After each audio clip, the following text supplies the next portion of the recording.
Frank Stanisci of Candid Frank Live, where you'll find us airing our views here on the Spanglish World Network on Zingo TV, channel 250. Please remember to download the Zingo TV app at the respective app stores for iOS and Android devices. While you download, make sure you rate and leave a comment. Both apps are absolutely free. Zingo TV is available on Google Chromecast, Amazon Fire TV sticks, Roku sticks, and also all smart TVs 2016 forward.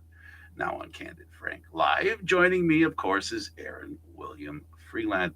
Aaron, how's your day going? My day's actually not been too bad. So it's one of those, everything that can go wrong will go wrong, but at the same time, it's not, you know, uncorrectable. Well, we had a blackout last night, so Ooh, everything's inside out, upside down. Yeah, so I didn't even realize it was the time it was.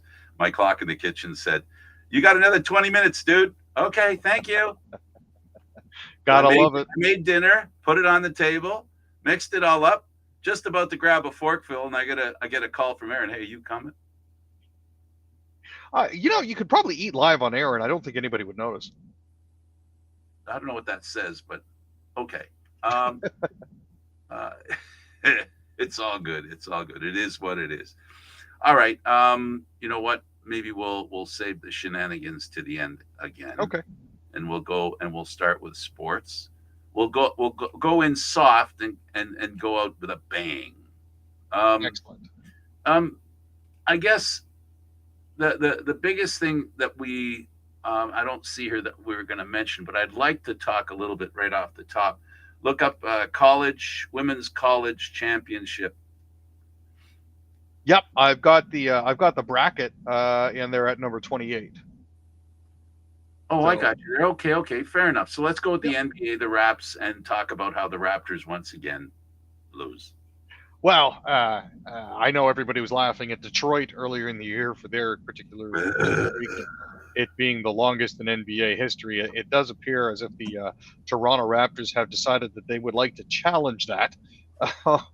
They're currently up to 14 and counting.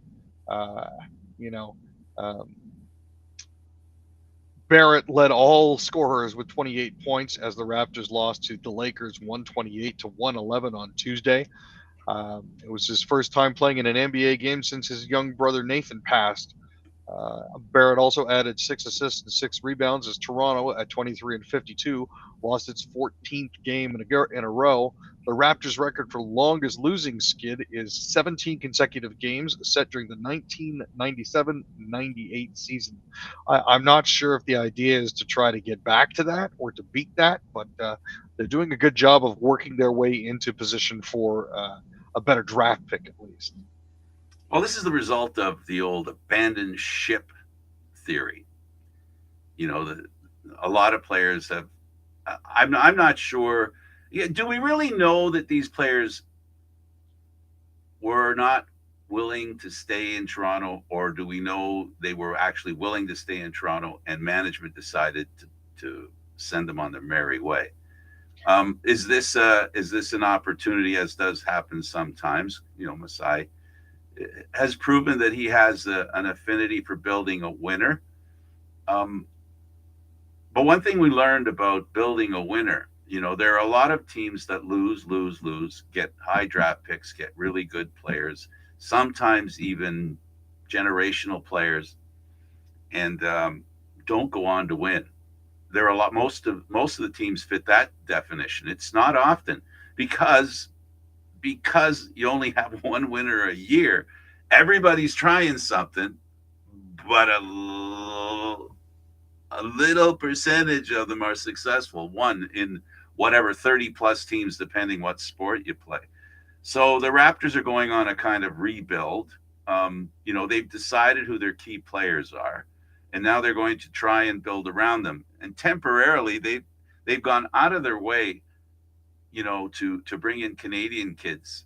Do you think those Canadian players that are playing on the Raptors right now are getting an opportunity that a Raptor team, if it was of some sort of, you know, compelling team that does something, would they have been here, or is this just? I don't want to sound like, oh well, they're trying to distract us with Canadian players, but it seems kind of coincidental that all these Canadian players now are playing on the team while the team is not that good. I mean, there is a wealth of Canadian talent to draw from, both on the men's and the women's side. I think a bigger issue that we need to look at here is Bruce Brown left the game in the fourth quarter last night with right knee soreness and didn't come back.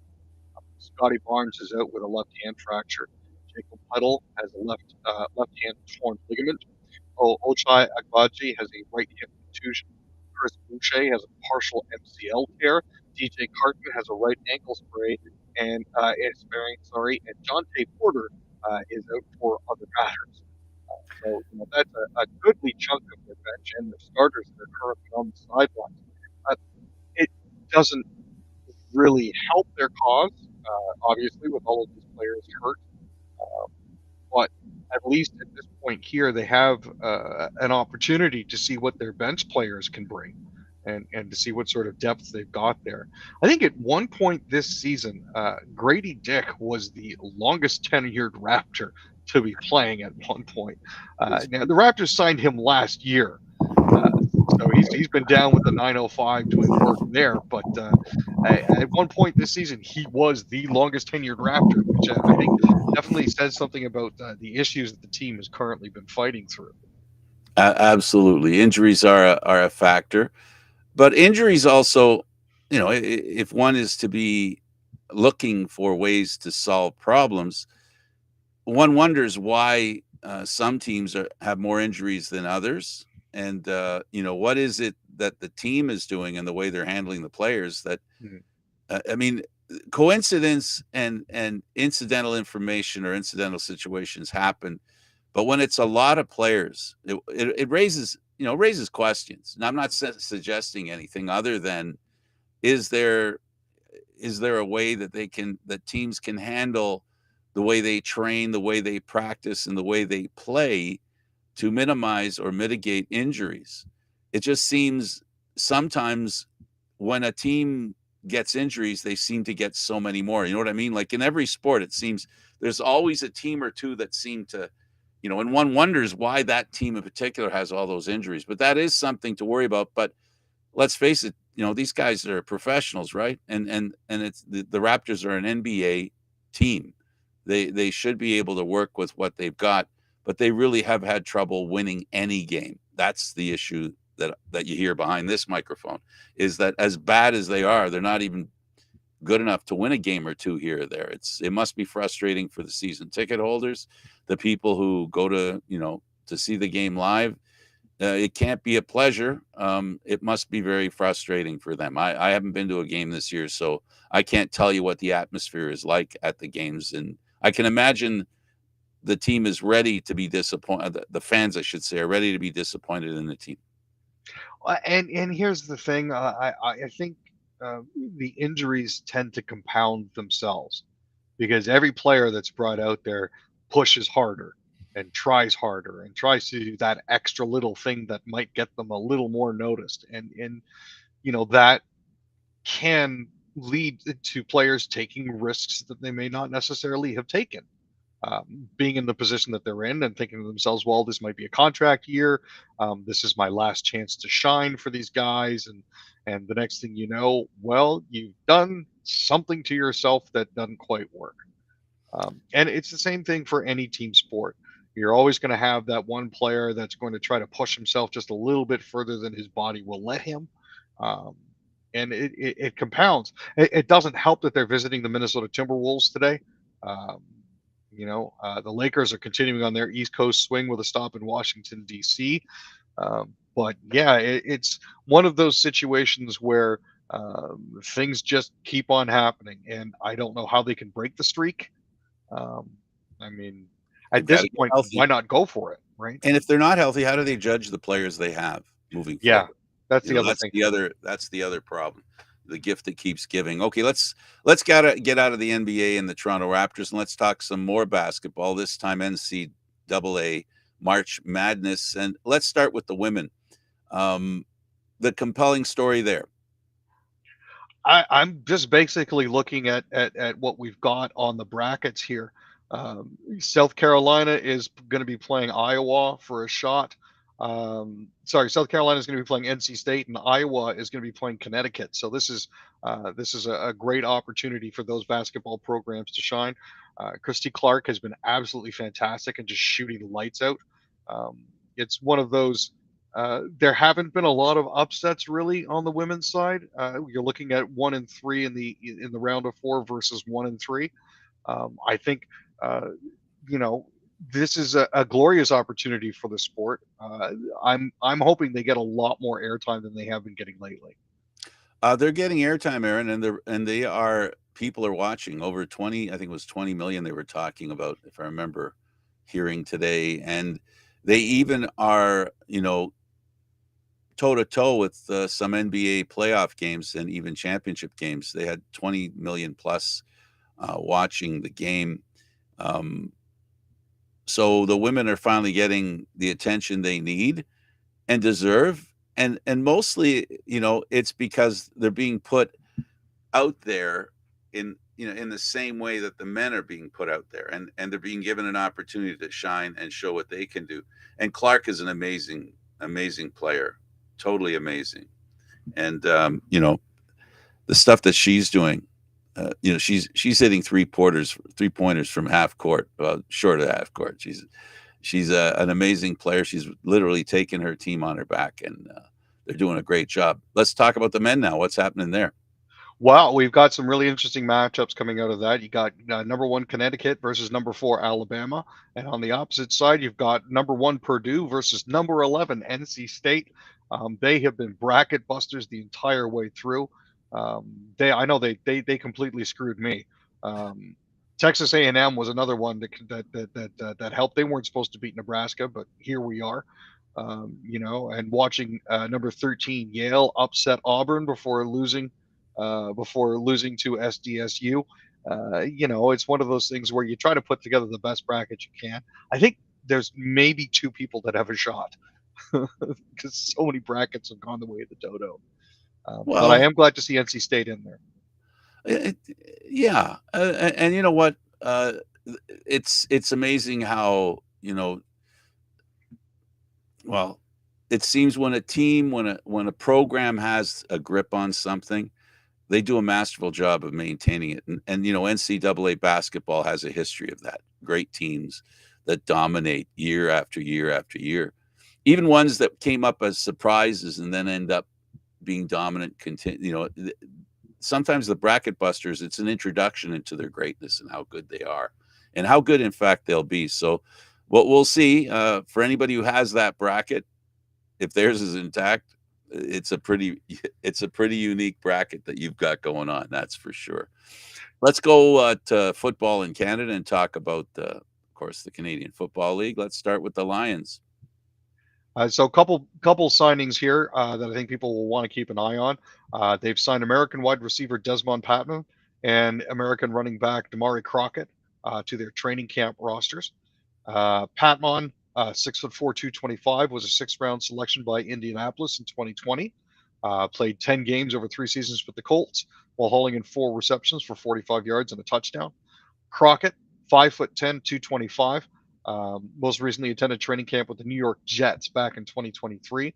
After originally signing as a free agent in October 2020, Crockett actually dressed in 12 games for the Broncos in 2021 and rushed for 7 yards on 3 carries. These are guys that have been exposed to the NFL system. I'm reasonably certain those skills are pretty transferable. So these should both be interesting signings for the Lions. Let's go over to the Elks. So they've added Arkell Smith. Native of Carthage, Missouri. Smith spent 6 seasons at the University of Central Missouri from 2018 to 2023. He was the All-MIAA first team and AP Division II All-American first team in 2023 with 1,425 receiving yards and 18 touchdowns. So that is a very nice add. He's a 6'1", which gives him little bit of an advantage when it comes to elevation. Hoping he'll be able to drag in some passes for them. Absolutely. Let's go over to the Bombers. There's a lot of stuff coming from south of the border here. They've signed 3 Americans: offensive lineman Khalil Keith, linebacker Juan Lua, and defensive tackle Montre Braswell. Keith joins the Bombers after playing 2 games in 23 with the Philadelphia Stars of the USFL, following a minicamp look by the New York Giants. Lua played safety with the UMass Minutemen last year, registering 23 tackles. And Braswell was a cornerback and kick returner for Missouri State. He had 6 interceptions, 25 passes defense, 2 forced fumbles, and 125 tackles. Beautiful. Yeah. Let's go over the Argos. So here's some good news. We picked up, we signed, a gentleman by the name of Benji Franklin. Like Benjamin Franklin? He spells it J-I-E. Yeah. So I'm not sure how Benjamin spelt it, but he's 6 foot, 172 pounds, and a defensive back. So he signed with the Argos last September and played 1 game with 4 defensive tackles, 1 interception, and 1 forced fumble. He also spent time with the Seahawks and Packers in 23 and the Jaguars in 2022. Let's talk about the Riders. So they've extended one of their bright lights from last season. They've signed Sam Emilius to a 1-year contract, and it's going to keep him in green and white through the 2025 season. He had a fantastic year last year. He was one of the people that a lot of Riders fans were hoping would re-sign. He had career highs across the board. He made a lot of TSN reels. Was glad to see that. Not so glad he's back with the Riders, but glad to see he's still in the league and he's going to be able to make a difference. So what's the genesis of Cabrera's going from a 3-game suspension to a 2-game suspension? Well, they announced the suspension on Sunday, and they decided to appeal. Cabrera shoved Jose Caballero after the Rays shortstop was tagged out at third base in their 5-1 loss at Tropicana. Caballero's momentum caused him to bump into Cabrera, who was behind the base to back up the throw. Cabrera took exception to that and shoved him back, and then the bench is cleared. But they ruled after that, maybe 3 games was a little bit too much, but he's going to be eligible to return Friday for the 3-game series against the Yankees. So I fired up the barbecue in the rain and just realized I can't see through my glasses. I can't see your lovely face there, buddy. All right. Then we also have a blown save. Talk to us about that. And the Jays, they come away from a road. They're so far on the road trip. They're 3-3. That's not bad. Yeah, you know what? Honestly, they've played 6 games so far this season. There's 176 games left. That's so many games. For the Jays fans out there that are already saying burn it down because we're at 500, relax. There's a whole bunch more games to go. The Jays they were trailing all the way through until the 9th inning, and that's when Davis Schneider hit a 2-run shot off the facing of the upper deck in Houston. It was a beautiful shot. Absolutely loved to see it. That was the night after Ronel Blanco threw the first hitter of the season in Houston's 10-0 win. The Jays got absolutely blanked. It was an absolute beating. Guerrero singled to start the inning. Bo Bichette grounded into a double play. Hader walked to Justin Turner, and then that brought up Davis. And that was all she wrote.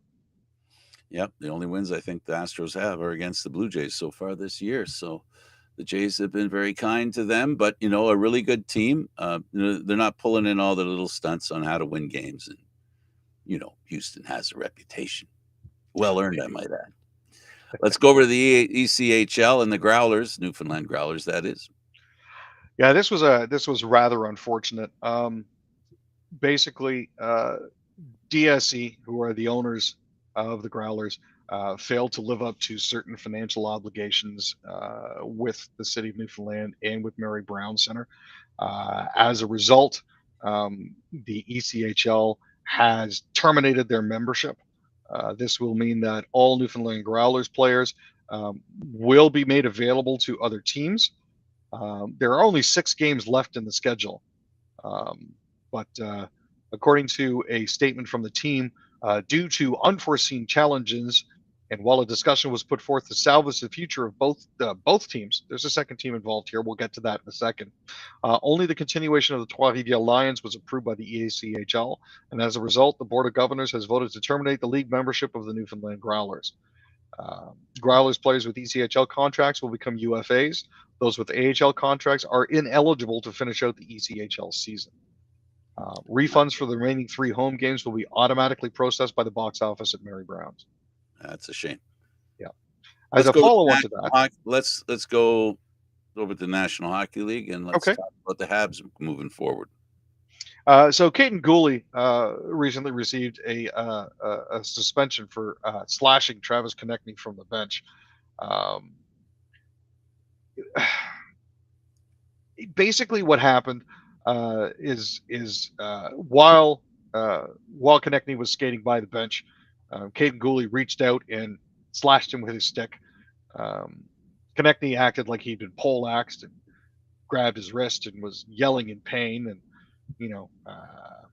it's one of those, you probably shouldn't have done that. He got suspended for 1 game without pay for the slash. It was late in the second period. The Canadians were actually winning at that point, so it seemed kind of unnecessary to me. But it seemed like more of a heat of the moment sort of thing. Hopefully he'll have learned his lesson and it won't be repeated. But the person he slashed, couldn't happen to a nicer guy. Well, and thanks to the Montreal Canadiens or the Panthers, you can decide which, the Panthers are sliding down to the Maple Leafs level, and the Leafs now, with their 2 games in hand, they're 4 points behind. They're statistically they can be tied, but the tiebreaker would go to Florida. They have more wins. Yeah. But the fact is, who would have thought the way the Panthers were playing there, that the Leafs would get a chance to catch up to them? The Leafs couldn't catch them when the Leafs were playing really, really, really well, and the Panthers were doing the same thing. They lose to Montreal, and Toronto has a chance. We were talking about being locked into a certain position. Now it seems, with a little bit of good game playing, all those things that we've been talking about, and the biggest thing that we've talked about is Austin Matthews in 70 in the season. Now all of a sudden, the games become more important, and they can't kind of rest them, because if they want home ice, if the Leafs feel against Florida home ice would be better, I kind of think that the Panthers would be better to play on the road, in my opinion. Their road record is better than their is better. Well, is on par with their home record. I would think you're talking about the Leafs now, right? Oh, I'm talking about the Panthers. The Panthers are 22-13 at home and 25-11-3 on the road. The Leafs are 21-13-3 at home and 22-9-6 on the road. So does that tell you? The Leafs play better on the road. Yeah, it's the whole figuring out the difference between 500 and Bettman 500. Yeah, I get that, but for me, when it comes to the playoffs, you and I both know the pressure's on the home team when the playoffs start. Oh, for sure. Right? I was just the pressure. I was very grateful to see the Montreal Canadiens end the 7-game losing streak by beating the Panthers 5-3 yesterday. So, Suzuki had 2, Armia, Caulfield, and Jake Evans also scored. Alex Newhook had 2 assists, and Sam Montembeault had 37 saves. On the flip side, Lundell had a goal and an assist, and Barkov and Bennett also scored. Stolarz made 34 saves for Florida, but they've lost 4 of 5 and 8 of their last 10. They're 2-7-1 in their last 10. Carter Verhaeghe was out with an upper body injury, and Matthew Tkachuk was out due to illness. And Aaron Ekblad actually sustained an currently undisclosed injury late in the first period and didn't come back. So they've had some injuries, and their big guy Tkachuk is not playing as well as he was last year.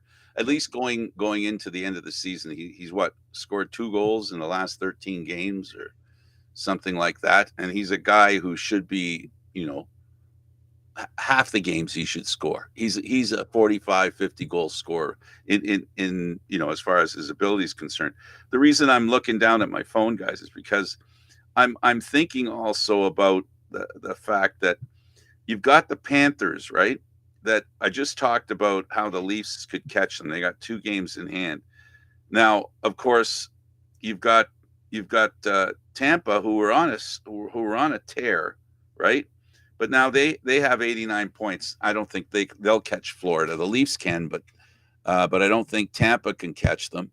So Tampa's issue is Toronto, but if Toronto wins, it makes it harder for Tampa Bay. And then we've got Florida as a team that is not playing well going into the playoffs, which is something you don't want as a team, right? The good news for them, though, Aaron, is they've got 6 games. I think that's what I saw. I think they have 2 games less than the Leafs. The Leafs have 8 left. Yeah, I believe Florida has 6 games left.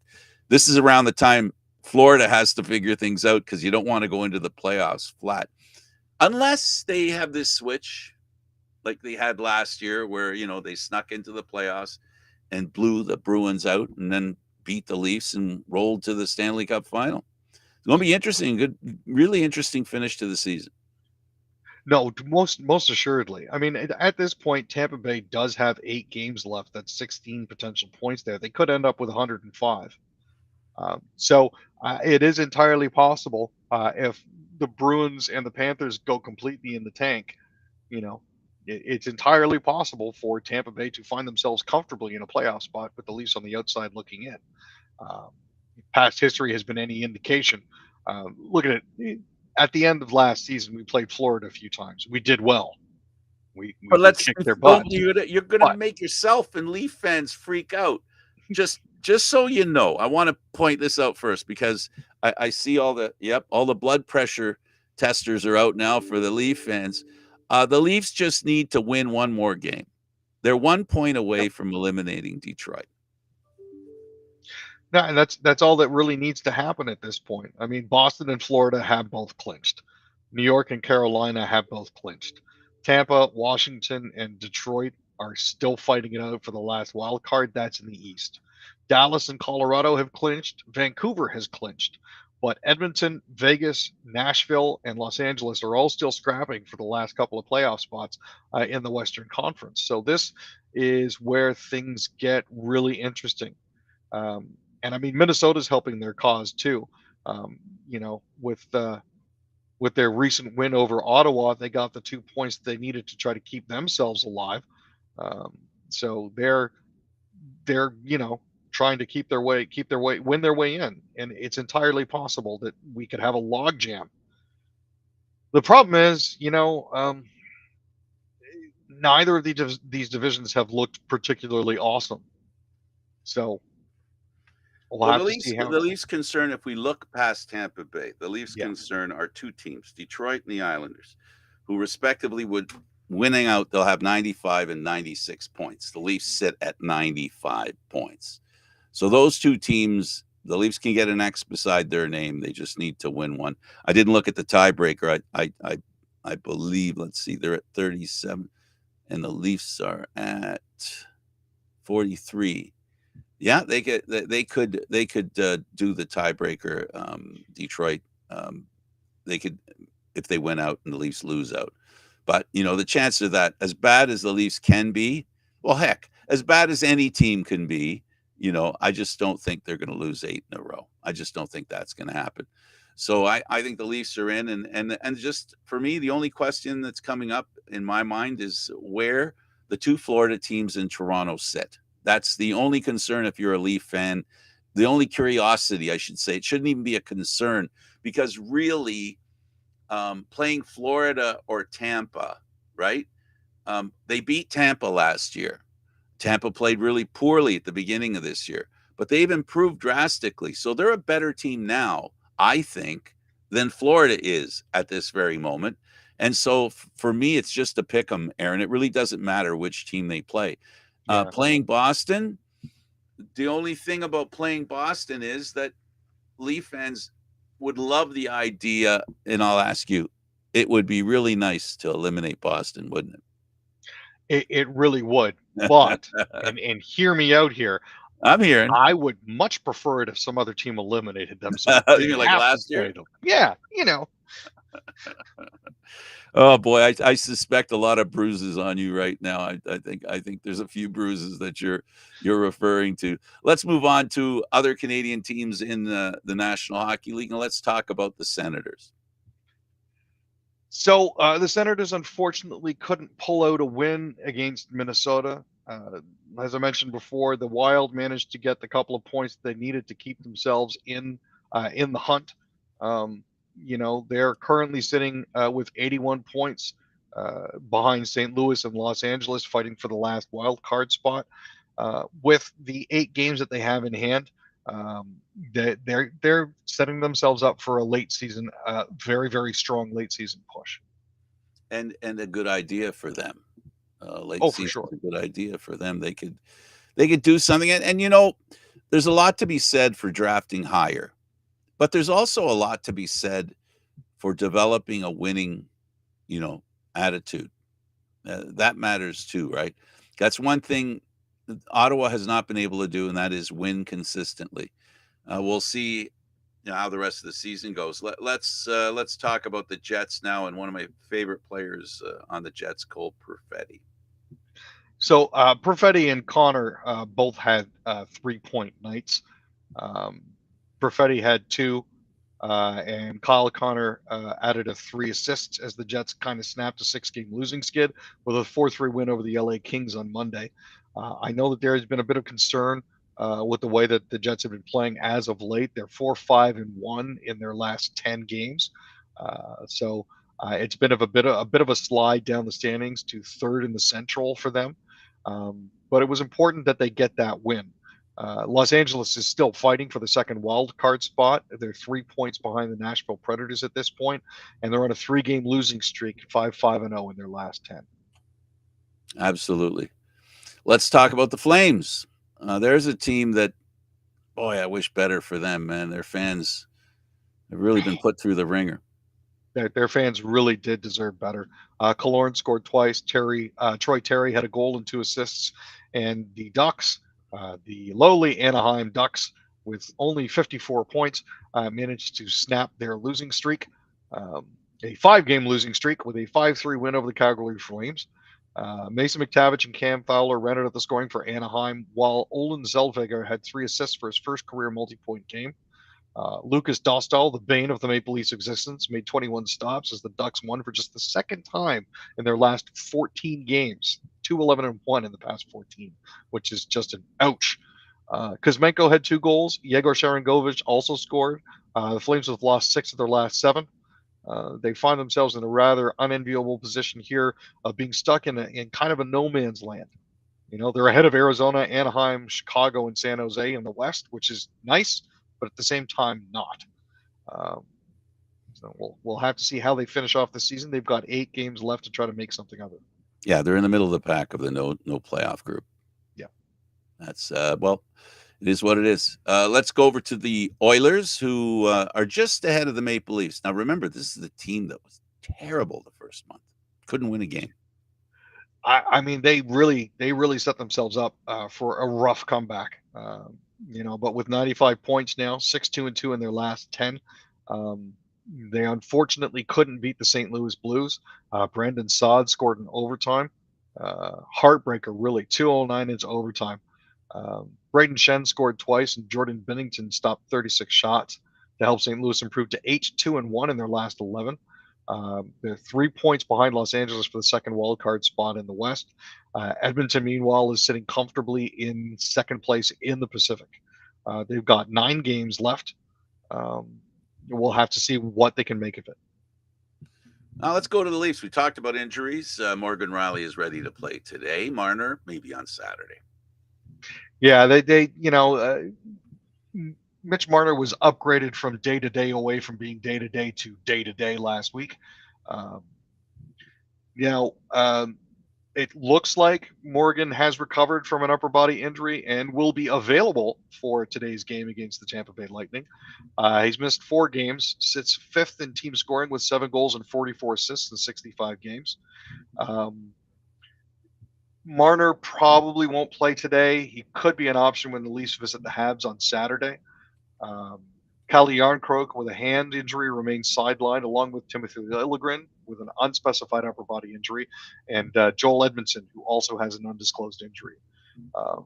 Leafs lines for practice weren't really all that much changed. We'll take a quick peek at that. Let me just pull that up. I want to see if they're going to stick with some of my new favorite lines. Yep. So Bertuzzi, Matthews, and Domi on the first line. Bobby McMahon, John Tavares, and Willie Nylander on the second line. Nyes, Holmberg, and Robertson on the third, and Dewar, Kampf, and Reeves on the fourth line. For the defensive pairing, we're looking at Brody McCabe, Riley Labushkin, and Benoit Timmins, which is definitely an interesting look. Absolutely. But yeah, this is one of those situations where with Mitch coming back, the question then becomes on the forward side, who comes out? Because you picked up Dewar for his penalty killing. You need the toughness from Reeves. Nyes has been absolutely fantastic. Robertson had a couple really nice goals in his past few games. It looks like he's finding his scoring touch. So who do you pull? Absolutely. There's a new name that the Leaf fans will have to get to know, a new player, another college guy. He eliminated Matthew Nyes last year in the playoffs, Frozen Four. Tell us a little bit about him, and I'm looking forward to his line mate, a couple years younger than him, who might sign. And it would be great if the Leafs could get 2/3 of that line. Who's the youngster that you're looking at there, Frank? Gosh, his name just. I'm actually trying to cheat here and remind myself who he is. That's why. So talk about him, and I'll find out who the other guy is. So Monday, the team announced that they'd signed Quinnipiac University forward Jacob Quillen. They'd agreed to a 2-year entry-level contract with him. He's from Dartmouth. The deal carries an average annual value of $875 and begins in 2024-2025, so that's next season. Quillen had 17 goals and 29 assists in 39 games for Quinnipiac this season and was named the Eastern College Athletic Conference Best Defensive Forward. 6 foot tall, 201 pounds, 38 goals and 55 assists across 160 games. He scored the overtime goal that won Quinnipiac the 2023 NCAA League Championship last season. Was named the Frozen Four's most outstanding player. So this is a younger, not so young fella who can probably slot into the Marlies and start getting quality minutes and quality looks there before they bring him up with the Leafs. I'm wondering if there's going to be any ribbing in the dressing room between him and Nyes when it comes down to it. Yeah, well, there's a history there. Sure. There's a history. Okay, so Matthews scores 2 more, and now he's down to 1 a game to hit 70. Yeah, I think it's pretty neat. Every single goal he scores from here on out is going to be a new record. And he's going to be consistently breaking the records that he himself has set. I think it's fantastic that he's doing that. Matthews had 2 in the last game. Leafs hung on to beat the Panthers in a potential playoff preview. Unlike previous games, Tkachuk didn't try to fight everybody, so that's a decent sign. Now, Matthews also had an assist. Matthew Nyes also had a goal and set up another one for Toronto, while Tyler Bertuzzi and David Kampf rounded out the offense. TJ Brody's scoreless or goalless streak continues. I think it's now up to 109 games, but he did set Matthews up with a beauty of a pass for a tap-in for him right in front. I believe the kid's name is Colin Graff. He's a rookie. Okay. He's a rookie. He's 6'1" as well, 195. He played on his line, and I read some really nice stuff about him. I don't know if he'll sign this soon. He can, but he may still ride it a little longer. But he had a really good year, and the Leafs. I've talked about this before, and it truly is reality. Toronto has to shop differently than other teams. The Leafs, unfortunately, have given away a lot of draft picks. So they have to pick or find players that are outside the regular draft way of doing things. And U.S. college hockey is perfect. NCAA stuff, because you have a ton of free agents there that are at a later age developing into players that can play in the National Hockey League. And usually they're not signed by anybody, or some are not signed by any.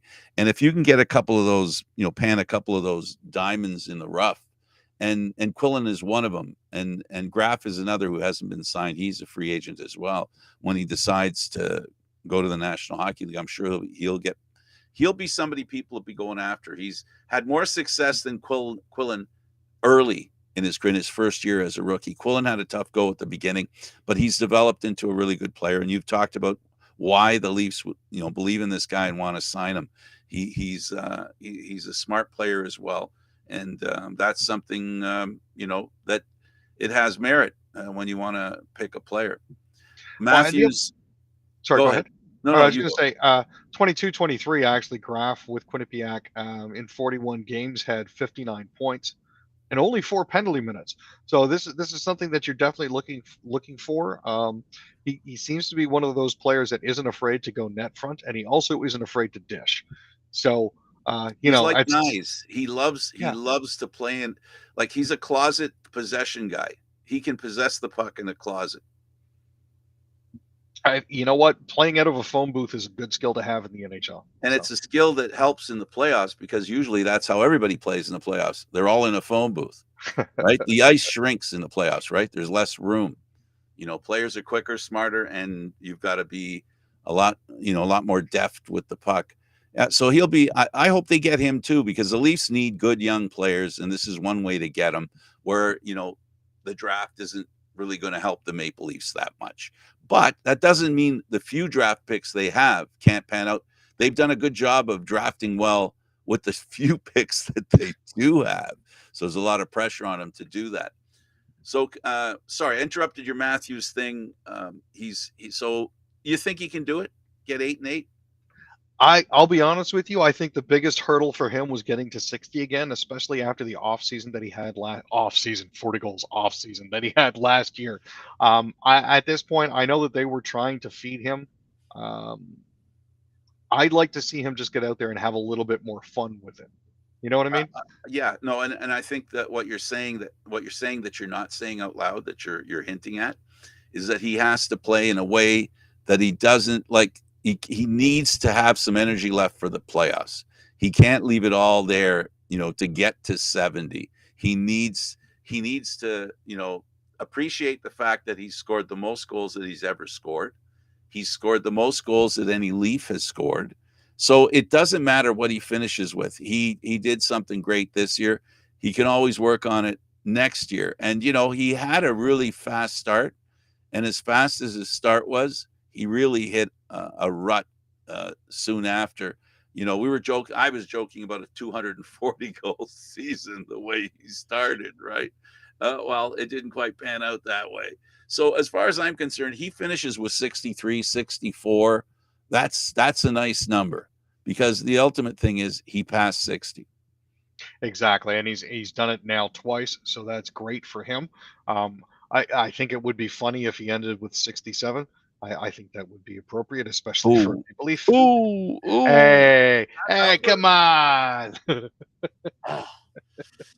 Ooh, that number. That number is everywhere, dude. It's never going to die. Oh, man. But if he's finished with 67, some may say it might be a sign. Omen. Maybe an omen. Exactly. Let's move on to some shenanigans. We've got a couple minutes left, Aaron. I'll let you pick the stories. Which one do you want to talk about first? We'll try and get 2 in. There are 2 that I want to touch on. The first one would be last names, in particular in Japan. There are certain rules that are in place. Japanese citizens are basically going to end up having all the same family last name in about 500 years' time, unless married couples are permitted to use separate surnames. A new study has suggested, as part of a campaign to update a civil code dating back to the late 1800s. Now, this study was led by Hiroshi Yoshida, a professor of economy at Tohoku University, that projected that if Japan continues to insist that couples select a single surname, every single Japanese person will be known as Sato-san by 2531. Now, I mean, this is based on, several assumptions, but the idea was to use numbers to explain the present system's potential effects on Japanese society, to kind of draw attention to that. A nation of Satos would not only be inconvenient, but also undermine individual dignity. The proportion of Japanese folk named Sato increased 1.0083 times from 2022 to 2023. Assuming that rate remains constant and there's no change in the law on surnames, around half of the Japanese population will have that name in 2446, rising to everybody by 2531. Now, the law states that couples in Japan have to choose which surname to share when they marry, but 95% of the cases, it's the woman who changes her name. Um, so in this particular case here, by changing that, um, you'll be allowing more Suzuki's, Watanabes, and Yoshidas. Um, but if that doesn't keep up, those names could potentially disappear. Your microphone is off, Frank. Absolutely. I was sneezing, so I didn't want to bother the listeners. Let's go. What next story? Well, as far as I'm concerned, I won't intro the topic, but it's amazing, how many names in the world are replicated endlessly, it seems. And yeah, the uniqueness is a good idea. Anything you can do to make the names unique. I mean, I understand family names are really important, but I've got a name that doesn't match Smith or anything like that, or Rogers.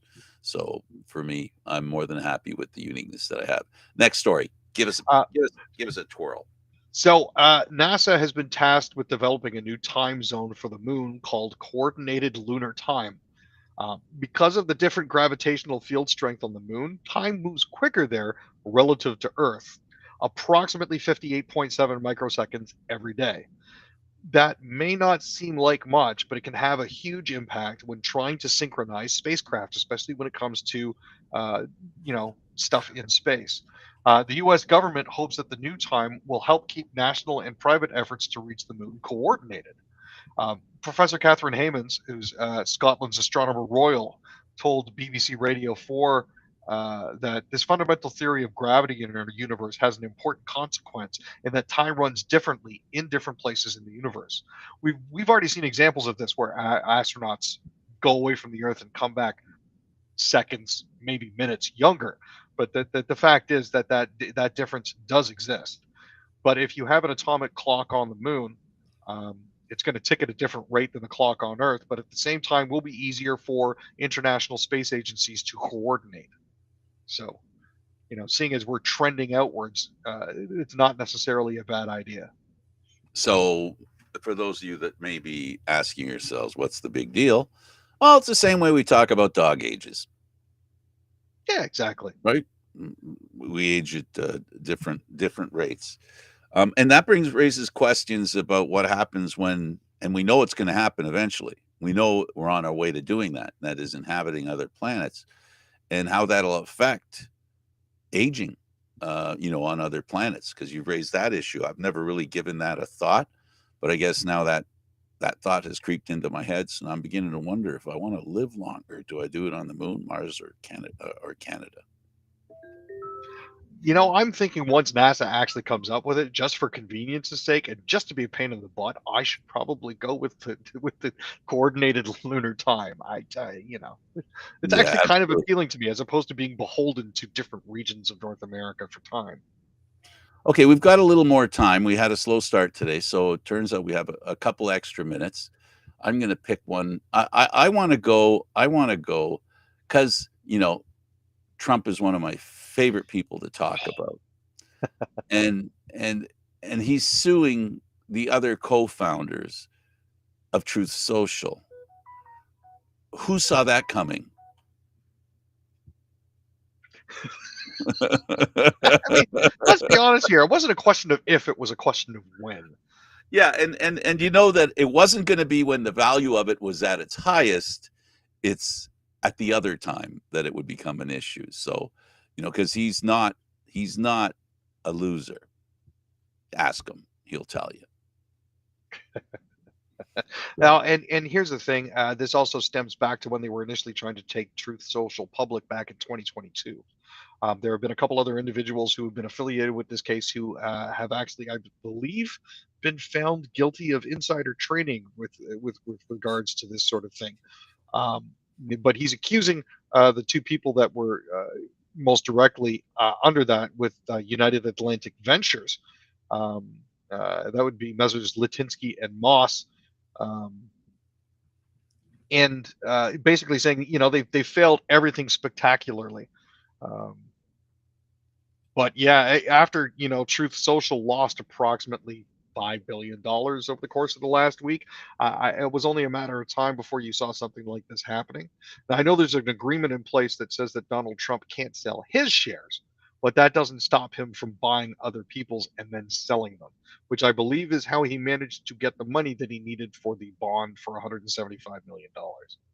So. Well, there was an insurance company that underwrote it.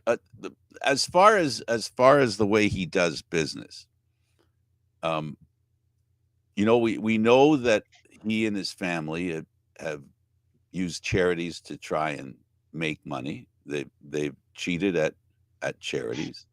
We know that he's cheated at being a college or university. We know a lot of his businesses end up tanking. And yet people look at him as some sort of genius. I personally don't see it. Look, there's a lot of truth, and I'm not referring to Truth Social. There's a lot of truth in what he says, and he's the benefactor of people's frustration with government, people's frustration with their social status, right? Frustrated with how they feel they're being, I'm sorry to say this, canceled in their own way. And he's capitalized on that. I guess what it comes down to is we're going to find out. It's going to be very interesting that if you believe that Biden's economy is getting better, and if you believe that eventually you can't hide that fact, the question I have, Aaron, and I want to raise this for you and others, what card are the Republicans and Trump going to pull out at the end? What lie are they going to tell at the end that won't be able to be fact-checked fast enough, if you understand what I'm getting at? That's what I'm waiting for. It's like a shoe that I'm waiting to drop. Yeah, they could pull anything out of their hats at this point. But the very fact that the shares bottomed out at around $47 before closing at 48.66, down 21.5% on the day. Basically, I don't know how this company that lost $43 million last year all of a sudden is valued at almost $6 billion. So, it's magic. Seems like a gift, doesn't it? Yeah. Seems like a gift. You know what it reminds me of? I'll tell you what it reminds me of. It reminds me of GameStop. Yeah. That meme stock. So we'll have to see what happens. I know that usually they'll stop trading in a company if it's down 25%. Unfortunately, Truth Social was only down 21. So we'll see where it goes. We'll see. Aaron, thanks for doing this. Sorry I was late. Hey, no problems, Frank. We'll see you on Friday. For Aaron William Freeland, I'm Candid Frank Stanisci. Thank you for watching Candid Frank Live, Aaron Mondays, Wednesdays, and Fridays. The show can also be heard on the Spanglish World Radio Network. For Candid Frank Live, other news, entertainment, and sports programming we offer, please check out SpanglishWorld.ca. Spanglish World. Watch it, hear it, read it, download it, and don't forget Candid Frank Stanisci 1030 on YouTube. Ciao for now.